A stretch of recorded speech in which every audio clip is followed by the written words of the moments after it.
Masih soal narkoba, polisi membongkar peredaran narkoba di kota Surabaya, Jawa Timur. 3 orang ditangkap dan salah satunya diduga kuat sebagai pengedar.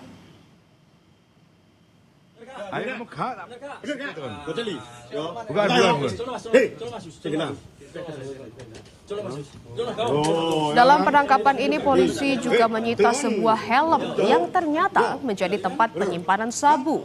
Di dalam helm ditemukan 37 kemasan plastik kecil berisi narkotika jenis sabu.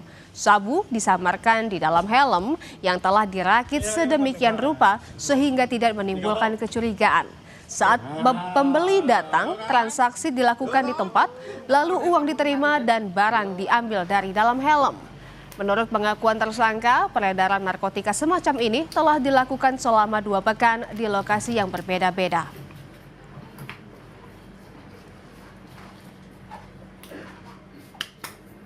Kenapa kita menyita helm warna merah?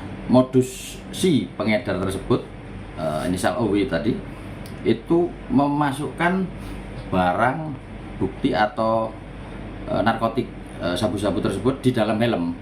Kami mengamankan di sana, juga ditemukan bong atau alat hisap yang disiapkan di TKP Pulau Sawah itu.